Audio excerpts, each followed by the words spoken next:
સુરતના ડુમ્મસ વિસ્તારમાં આવેલા રિહેબ સેન્ટરમાં એક યુવાનને મારવામાં આવતા તેનું મોત નિપજ્યું છે. પોલીસે હત્યાનો ગુનો નોંધી 4 લોકોની ધરપકડ કરી છે.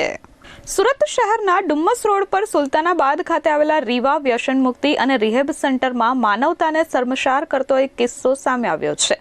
વ્યસન મુક્તિની સારવાર માટે આવેલા 32 વર્ષીય યુવક ધવલ રાઠોડની સંસ્થાના કાઉન્સિલરો અને ડ્રાઈવરે ભેગા મળી કરપીણ હત્યા કરી નાખી છે. મૃતક ધવલભાઈ પોલીસ ઇન્સ્પેક્ટરના ભાઈ હતા. તેમ છતાં આ નરાધમોએ જરા પણ ખોફ રાખ્યા વગર તેમને તાલિબાની સજા આપી મોતને ઘાટ ઉતાર્યા હતા. 1 માર્ચના રોજ ધવલ રાઠોડને વ્યસન મુક્તિની સારવાર માટે 28 ફેબ્રુઆરીએ વ્યસન મુક્તિ રિહેબ સેન્ટરમાં લાવવામાં આવ્યા હતા. રવિવારની રાત્રે સંસ્થાના કાઉન્સિલર જિગ્નેશ ભાસ્કરભાઈ દેસાઈ ધવલ પાસે ગયા હતા અને તેમની સારવારની ગોળીઓ લેવા જણાવ્યું હતું. ધવલે આ ગોળીઓ લેવાની ના પાડતા જ જિગ્નેશ એકાએક ઉશ્કેરાઈ ગયો હતો. તેણે કોઈ પણ જાતની સમજાવટ વગર ધવલને જોરદાર તમાચો મારી દીધો હતો. આ વાતને લઈ ધવલ અને જિગ્નેશ વચ્ચે ઝપાઝપી થઈ હતી. ત્યારે ધવલે પોતાનો બચાવ કરવા બૂમાબૂમ કરી ત્યારે અન્ય કાઉન્સિલર રોહન, શૈલેષ અને સંસ્થાની ગાડીનો ડ્રાઈવર દિલીપ દોડી આવ્યા હતા. આ 4 જણાએ ધવલ સાથે ગાળાગાળી કરી હતી. આરોપી રોહને ધમકી આપી હતી કે તારા જેવા ઘણાને સીધા કરી દીધા છે. તારી અમારી સામે થવાની હિંમત કેમ થઈ? આજે તો તને છોડવાનો જ નથી, તને મારી જ નાખવાનો છે. જો કે ધવલને લાકડીઓથી મારવામાં આવ્યો હતો, જેથી તેનું મોત થઈ ગયું છે. હાલ પોલીસે 4 આરોપીઓની ધરપકડ કરી છે. પોલીસે જિગ્નેશ દેસાઈ, રોહન, શૈલેષ અને દિલીપ નામના ઇસમોની ધરપકડ કરી કાયદેસરની કાર્યવાહી હાથ ધરી છે.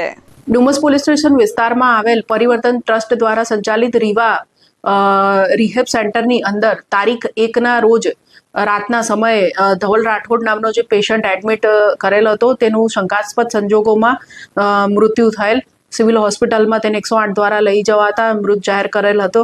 તે સંબંધે ગત રોજ મરણ જનાર પેશન્ટના જે ફેમિલી છે તેમના દ્વારા ફરિયાદ આપવામાં આવેલ છે અને પોલીસ દ્વારા જે પણ તપાસ આ મુદ્દે કરવામાં આવેલ હતી તેના આધારે ગતરોજ જે ફરિયાદ દાખલ કરવામાં આવેલ છે તેમાં વિગત એવી છે કે સદર પેશન્ટને જે છે એને રિહેબ સેન્ટરમાં તેના પરિવાર દ્વારા ભરતી કરવામાં આવેલ હતો તારીખ 28ના રોજ.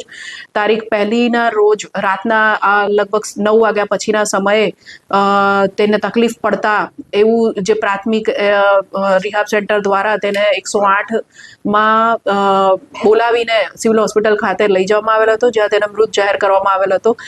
પોસ્ટમોર્ટમ જે કરવામાં આવ્યું, ફોરેન્સિક પોસ્ટમોર્ટમ, એની અંદર ઈજાના નિશાનો મળી આવ્યા, જેથી પોલીસે આ જે મેટર છે એને સિરિયસ ગણીને તાત્કાલિક ઇન્વેસ્ટિગેશન ચાલુ કરેલ હતું અને ગત રોજ પોલીસ દ્વારા આ મુદ્દે FIR નોંધવામાં આવી છે અને આગળનું કુલ 4 ઇસમોને આ બાબતે અરેસ્ટ કરવામાં આવેલ છે.